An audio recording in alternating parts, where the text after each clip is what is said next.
이번에는 매주 다양한 문화 소식과 함께 과학 정보를 전해드리는 사이언스 앤 컬처 시간입니다. 네, 이번 주 소개할 공연은 뮤지컬 여신님이 보고 계셨는데요.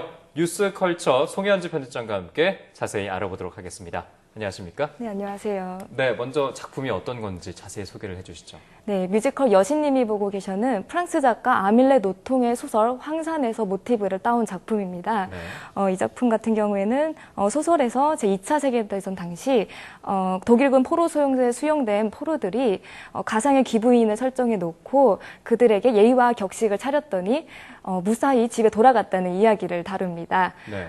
뮤지컬 같은 경우에는 이 2차 세계대전을 한국 전쟁으로 바꿨고요. 또 기부인을 여신님으로 바꿔서 조금 한국적 정서에 좀 다가간 경우가 됩니다. 지난 2011년 초연한 이후 2013년도까지 대학로 소극장 무대에 올랐다가 최근에 중극장 규모로 이제 극장으로 옮겨서 더 많은 관객의 호응을 받고 있습니다. 네.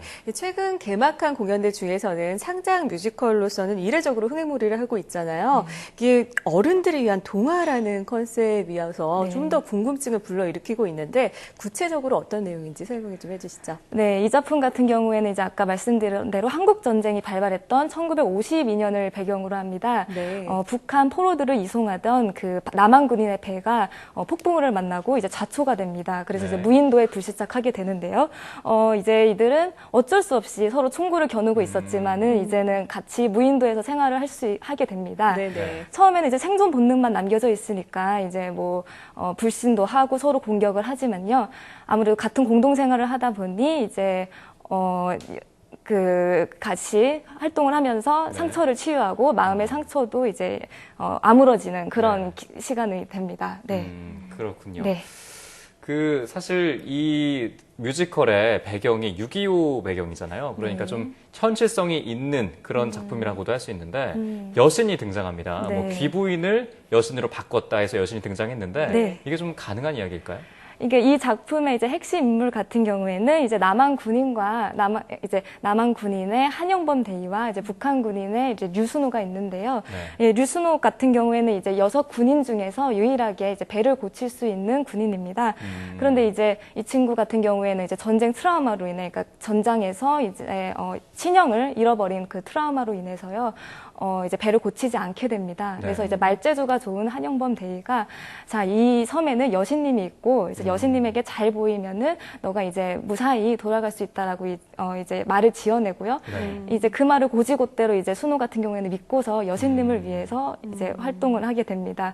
이제 아무래도 여신님이 있으니까 무인도 공동 생활을 할 경우에 이제 여신님에게 잘 보이기 위해서 밥도 이렇게 같이 만들어서 먹고 빨래도 같이 하면서 이제 공동 생활을 하게 되는 그런 좀 이야기, 네. 동화 같은 이야기입니다. 네. 네.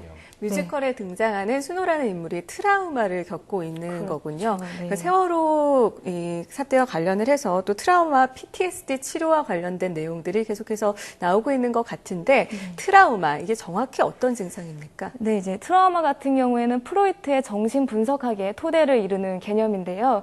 네. 흔히 이제 외상 후 스트레스라고도 불립니다. 네. 어떤 사고로 인한 외상이나 이제 정신적인 충격이 네네. 무의식에 잠재되어 있다가 그거와 비슷한 상황이 발생했을 때 급격하게 불안해하는 증상을 보입니다. 네. 네. 그래서 실제 예를 들어보자면요. 2006년도에 이라크전에 참전했던 한 남자가 전역 후에 환청이나 환각에 시달리다가 결국에는 4번의 이제 연쇄살인을 저지른 경우도 있습니다. 이처럼 이거는 트라우마 같은 경우에 잠깐의 충격이라고 치부하기에는 네. 조금 심각한 증상이라고 볼 수 있습니다. 그렇죠. 우리가 네. 몸에 상처나가 났을 때도 상당히 아프잖아요. 종이에 베었을 때도 아픈데 사실 네. 이거는 마음의 병이라고 할 수 있는데 외상 후 스트레스장이잖아요. 그렇죠. 이거를 좀 치유할 수 있는 방법에는 어떤 것이 있을까요? 이제 전문가들이 조언하기로는요, 우선 직면하는 자세가 중요하다고 말합니다. 왜 자신이 이렇게 겁을 내고 있는지 원인을 가장 파악하는 게 중요하겠죠. 네. 이제 나아가서 이제 주변 사람들과도 대화를 좀 나누는 게 중요하다고 합니다.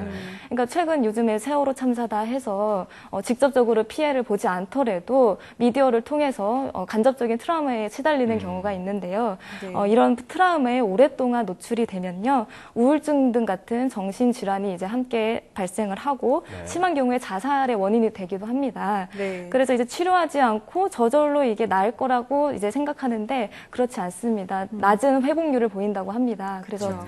네, 적극적인 치료 그 지혜가 필요하다고 생각합니다. 네. 이 외상 후 스트레스 장애에 대해서 왜 그런지 직면하는 자세가 중요하다고 하셨는데 네. 순우처럼 좀 지혜롭게 트라우마를 극복할 수 있었으면 좋겠습니다. 네. 네, 지금까지 뉴스컬처 송현지 편집장과 함께 뮤지컬 여신님이 보고 계셔야 돼서 좀 살펴보고 트라우마에 대한 이야기도 나눠봤습니다. 오늘 말씀 고맙습니다. 네, 감사합니다.